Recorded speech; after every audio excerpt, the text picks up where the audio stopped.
And now, your First Alert 5 weather. Good afternoon, everybody. 24 degrees. I was telling Renee at the top of the show, it looks so much nicer than it necessarily feels out there. It's 24. This is the kind of temperature I expect this time of year to be there at 6 a.m. It's noon. We should be out enjoying the sun, walking around. The sun is there. It's just definitely chilly.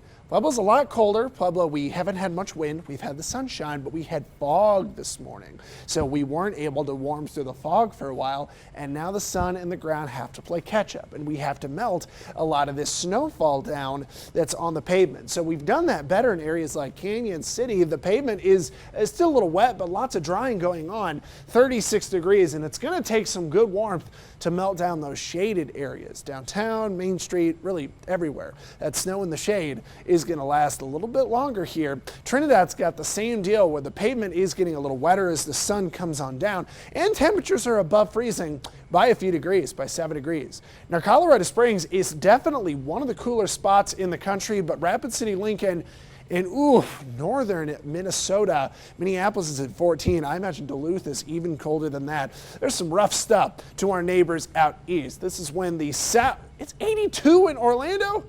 Come on. That is not fair. I just noticed that. So we've got temperatures 24 degrees in the Springs, 18 in Pueblo. We know Walsenburg, Trinidad a little warmer, but we are doing everything we can to shake off that cold air to the plains. Looking at your jet stream forecast, so an upper level pressure system, low pressure is driving really heavy rain to the west coast. That's their big story. Colorado's trying to warm, and then that nice streaming warm air getting over towards the Florida coast apparently. When we look a little bit closer, heavy rain in Western California. Good for the state, maybe too much in some areas. Flooding was a concern, but also some snow back into the mountains. Trying to get Lake Tahoe, get a little bit of snowstorm. We don't really see anything in our Futurecast modeling because today has that dry look to it. And when we look down at the rest of the forecast, Thursday, Friday, we're going to be into the 50s a couple more times.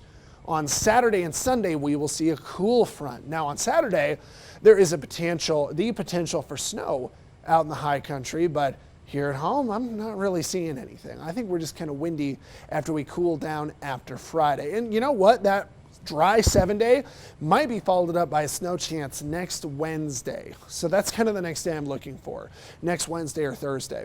Pueblo, I think as tough as today is to warm up, overnight temperatures will get to about 13, so it'll be cold, but that'll help push us to the 50s tomorrow with some downsloping flow off the Wet Mountains and the Wet Mountain Valley, or the Arkansas River Valley, excuse me. And we're going to try to get a little cooler into the 50s by this weekend. But if tomorrow doesn't warm as well as you'd want, Friday still looks really nice. Say we can't pull that 50 degrees tomorrow, Canyon City, we still have a really good shot for it on Friday, cooling down into the weekend just like everybody else. In Woodland Park, normally we'd have a snow chance on Saturday with the bigger snow out west Woodland Park, but I see us being pretty dry for right now, and we get a little bit cooler over this weekend.